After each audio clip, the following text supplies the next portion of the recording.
a much different conclusion to who would be favored or who should be favored going into that game. But what were your thoughts when you saw the AP poll? Not as that was pretty low, honestly, just from what I'm seeing. Yeah, a little disappointing, but it is what it is. It's all going to be decided inside the hashes anyways. So, like Signetti says, basically feel his sentiment. If anything, it's good for the team. They're not ranked top 10. I think that'd be a much different feel going into the season than being ranked 20. I think there's a lot of perks to it, and hopefully they take advantage to it. Obviously, they're not sneaking up on anyone, but I think they're sneaking up on people in the sense where they're not the 20th best team. I think they're a lot higher than that. I think they're closer to top 10 than top 20. Yeah, I digress. Well, I was going to say, I'm the guy with the Indiana show, so obviously I'm going to be upset with where we're ranked, So, yeah. I was going to say, there was I'm going to answer with a little bit of bias on this one. There was a lot of, Indiana snuck up on people last year, and they're not going to be able to sneak up on people this year. Like, if that's an excuse for losing a football game that you didn't take your opponent seriously, especially as the season went on and you're watching film and seeing what these guys are doing on the field, like you should be fired as a coaching staff. That's a great point. Like, that is not an excuse. That is an awful excuse. It's actually not a real thing. It's another not. thing about that. I was like, I had somebody. Well, I was going to say, I had somebody try and tell me that like Indiana's offense was like, they ran this mystical offense that nobody had ever seen before. And it was impossible to game plan for. It's like this staff has been together for 10 years, the same staff. Like, how much do you think they actually changed the offense year to year where you can't go back and find film? Like, dude, me and you watched 3 JMU games. So like, this is exactly how the offense is going to run. And oh my God, like shocker. Like it ran the exact same way. Like this idea that you threw it more. This idea that you couldn't scout this team is beyond idiotic. It's lazy, and it proves these people don't know what they're talking about. There's like, oh, Indiana brand brain, like they're not going to be that good. Like they snuck up on people. It's like, yeah, week 10 they snuck up on a Big 10 team. Give me a break. Yeah, no, it's a ridiculous way of thinking, and yeah, they're going to continue to be good. I mean, this offense isn't like. It's going to be more expanded this year than it was last year, the offense, with Mendoza at the helm and them going to be able to roll out more. And, he's going to be healthy. Knock on wood. But, looking at the AP poll, we're just still pretending A&M is going to be good, which is cool with me, I guess. I mean, I was actually looking at them again today, and they look pretty good on paper. Listen, on paper, like all these, like if you want to go by recruiting rankings and tradition and like recent history, like all these teams look great. Yeah, I'm pretty high. Like, there's just no way we're better than SMU. We're better than Kansas State. Like, obviously, any of these SEC teams would be a dogfight, but I mean, I just look at all these other, Kansas State, SMU mostly, any ACC school. It's just, man. Like Arizona State at 11, like that's just not going to last. There's just no way. I like Arizona State. I actually am. I'm a believer. I'm a believer. But Fatboy 44 said RJ Young ranked us 11.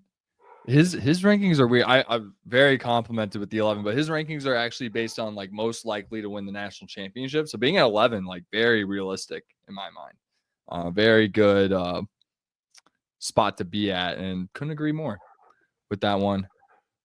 And yeah, I need Nick's telling me to get together. Yeah, we are the best team in the country. I think we're top 10. Like I said, it's just funny to see these AP polls. And Mark Rogers actually made a really good point today. He said 9 or 10 of the preseason ranked teams last year finished unranked. So, you know, most of these teams won't finish in the poll anyway. So. I was going to say the only other thing I'll mention it was a very expected response from ESPN and the SEC, essentially celebrating the poll, claiming that the poll meant there's no bias when it's like everyone's stating that the bias creates the poll. It's just like it's to victory lap preseason standings, knowing that like 70% of the teams in your conference were worse than projected last year is a crazy way to go about your business. But they keep doing them. They keep living in La La Land. Like over in the South, that's all they have over there. Like us in the Big Ten, we got New York, we got Chicago, we got big cities, we got LA, we got palm trees, we got beaches, we got lake houses. All right, we got the Big Apple. We got a lot more than they do, you know. So if their conference isn't as good as ours, what do they have? They probably have high school football. That's it. And everyone's got high school football, you know. So it's you know, I don't feel bad about it, but that is why they are reacting, because they don't have anything else going for them. I digress before I go on. That is the truth. I want to go back to Fat Boy also said, I need most of the Indiana podcasters to do one show before the season starts, similar to that one SEC show where they all got mad at Sig. Who are we going to get mad at on our show? Kirk Herbstreit. That's my no. I don't want to be mad at Kirk Herbstreit. He started off like we get mad at him first before he, you know, we bring the fight to him this time. I feel like it would just be like we just like it would be a bunch of us in the same. We would just be all saying the same thing, like we're being overrated and all that good stuff, or underrated and overlooked and all that good stuff. But I'm open to it. It would be pretty funny to parody that for sure. It would be cool if we all wore like the same shirt or something like. Yeah, I think it would be but you know, when it comes to the AP pool, I actually do. The more I think about it, the more I think I'm right in terms of like last year, the final poll of last year should be the preseason poll for the next year. Just continue it, you know, and then just prove it. It makes the most sense. That makes by far the most sense of anything, as opposed to just looking at Phil Steele and magazines and trying to figure out who's going to be good. You know, there's more to it than that. I do think if I were to give some sleepers this year, I do think LSU and Oklahoma are going to be very good this year. If Mateer is eligible, that is. But yeah, very high on those teams, and I think it's the first time I've shared that on the pod. I just wanted to get that out there. What, your Mateer eligibility take, or no? Just like I think Oklahoma is going to be good, and LSU, and I think they're going to be. That could be my SEC championship game. Like that's how good I think those teams are. Yeah, they have older, established quarterbacks. They have good, like be good defenses, really good run games, talent on the outside. Like, yeah, hypothetically, all these teams should be good. That's like that's the thing. And like all of my arguments with these people, like I'm not insulting their teams. I'm simply telling them Indiana is good, and they can't handle it. They literally can't handle it. My team is just as good as your team. What? Are you insane? Your team is bad. It's like, actually, I said the opposite, but you just can't read. But it's okay. South Carolina signed, I think it was a 3 or 5 year deal to expand like the naming rights on their stadium. But that prompted me to tweet out. Obviously, this is something me and you have been talking about on this show on and off for a couple months. Eventually, there's going to be a field sponsor at Memorial Stadium. So I threw out a couple suggestions. Unanimously railroaded in the replies about Kroger Field. Hand up. I didn't realize Kentucky. I don't watch any Kentucky football. I didn't know Kentucky had Kroger Field. So they already have it. Yeah, Kroger Field at whatever Kentucky's stadium is called. So obviously Kroger's out. But I wrote down some of my favorites. Or we take Kroger from Kentucky. How about that? I don't know if that's like a win, but I mean, my counter all day, my counter was going to be like, it's literally Memorial Stadium. Like, how many Memorial Stadiums are there? Like, there's 4 or 5 Memorial Stadiums. There's multiple assembly halls. Like that, honestly, you know, I think there's 3 in the conference. We got our friend Sam Dykema dropped ZNC Field. That's like, yeah, I endorse that 100%, 1000% actually. There was some Simon Scott. There was some Cuban, some Knicks. That would be cool. The Shark Tank. We just call it the Shark Tank. Oh, upstairs field. IU Health or IU Credit Union. Health works. I think we've had Health before. Is it the Cook Company or Cook in what the?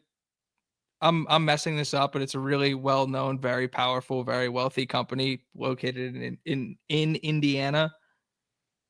Did I mention Hinkles? No, I like Shalubi's. It's one of my favorites. Shalubi's was on there. I like Shalubi's Field. Did you see B-Town Moose tweet out the Oppenheimer, like, what have I done gif? That's so good. Yeah, so good. Funny. Shout out to the Moose. Pizza X Field. Not bad. Menards. Buffalo Louis. Mother Bears. What are we doing? Buffalo Louis. Buffalo's wasn't. I didn't get Buffalo's, but I'm with it. Like I'm just saying. So yeah. Some things to look out for. Oh yeah. Maybe that's what the lock means for the Big Ten. Maybe they're just announcing what the sponsor is for Indiana's field. It's gonna be Mike. It's gonna be Mike Katic and Barstool. I'm gonna be thinking about this lock all night. It's gonna be Mike Katic and Barstool sponsoring the field. This guy Mike Katic has been on an are we on the Mike Katic topic now? We're on the Mike Katic. He has been for anybody who doesn't know, I grew up basically on the Jersey Shore, so that whole area that Katic has been parading around, I'm pretty familiar with. Like, to unleash a guy like that on a bar scene like that is just literally a match made in heaven. I'm glad, so happy for the guy that he found his calling and what he's doing, and I could not be more ecstatic with the Mike Katic content we've been getting. The dude's been crushing it. Yeah, no, he's been an absolute content machine, and I think the biggest takeaway, like from a ball standpoint, well, I'll do the ball standpoint last. From a marketing standpoint, Katic is turning into an absolute fantastic ambassador for I guess, just the overall brand of Indiana. I'm not going to call him an ambassador because I don't know if a former player just going out and drinking and is the best like role model for like what our program's all about, but it brings a lot of good, I guess, and like good publicity to Indiana football. Like, hey, we like to have fun here. Never lost tailgate mentality, which we will always have no matter how many wins we get, which will still be a lot this year. Don't worry. And but from a ball standpoint, I couldn't feel more confident that Pat Coogan is an upgrade to Mike Katic from a ball standpoint. So, we joked about it last week with the Edward Catone edit.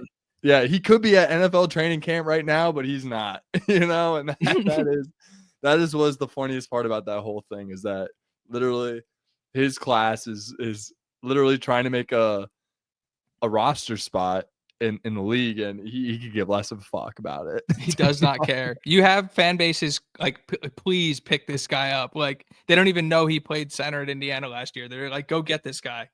Yeah, I think he's some dude on the street. This guy must have played D1 football or something. Holy crap, he's massive. No, he's doing his thing, and I'm pumped for Katic. D Kelly 28 in the chat says, I'm from, is it Prairie du Chien? Prairie du Chien? If anybody doesn't know. Duchenne? Dog in French, I believe. Correct me. That is the hometown of Blake Thierry. He says his college alma mater doesn't have football. So since Thierry's at Indiana, he's rooting for the Hoosiers, especially when they play Wisconsin. Well, shout out to D Kelly. We love that. Sheen. Prairie du Chien. Spelled like chien, the dog in French. But yeah, D Kelly couldn't have picked a better time to join Indiana fandom right now. Any fan of Blake Thierry's a friend of ours. Like, that is. I'll take a non-alum fan. Hell yeah, that means we're making 100% some progress here. We're turning into Notre Dame before you know it. There's gonna be Blake Thierry has that type of Notre Dame basketball fans and Indiana football fans before you know it. Hopefully not. That's a crazy thing to say. That is a crazy thing to say. Did you want to talk? Actually, no. We'll hold that till the end. I want to talk Puerto Rico. Michael Niziolic reported today that Lewis Moore got like a sped up trial. He's literally going to trial tomorrow, August 13th at 2 p.m. So you would assume we're going to get a decision on whether or not Lewis Moore is eligible. If you're not caught up to speed on the Lewis Moore conversation, I think he has like 5.5 years or something is his window, but he redshirted his freshman year and also had the COVID year, so he should have eligibility left. So it'll be interesting to see what the NCAA does. It's the NCAA, but we're hoping for good news from Lewis Moore. I was way more confident at the beginning of the week than I was after listening to Cignetti speak, but after perusing Twitter and getting the lay of the land, I don't see why he wouldn't be ruled eligible. It wouldn't make much sense to me.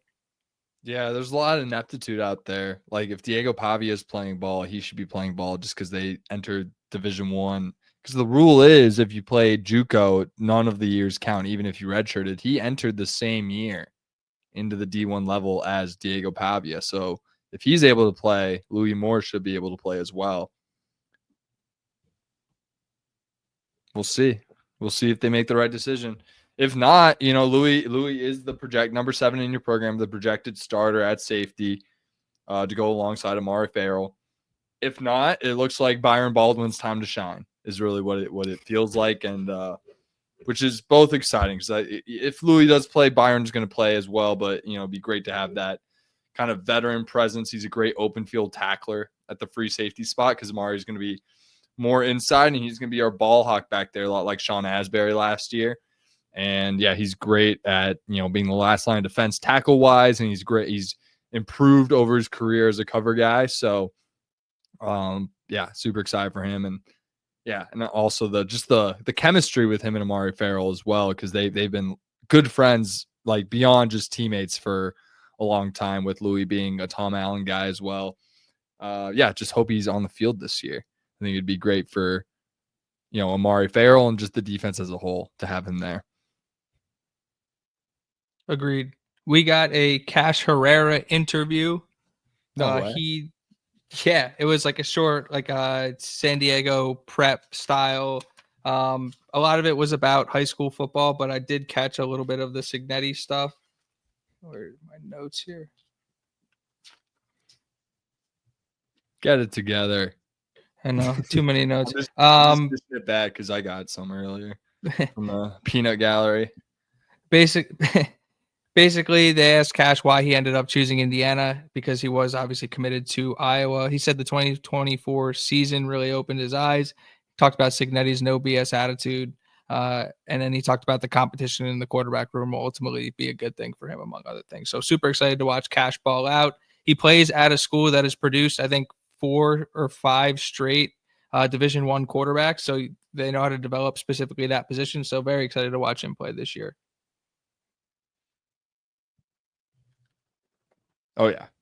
Well, yeah, I'm excited to see him play, but more excited to watch the Hoosiers, to be honest.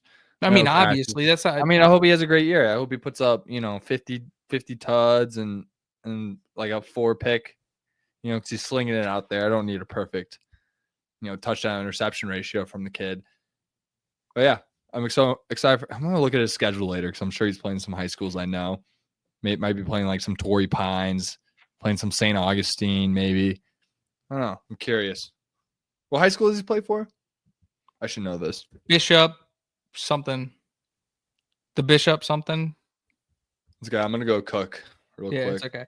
I want to shout out the Indiana University students because Jesus Christ, the dog is attacking the door right now.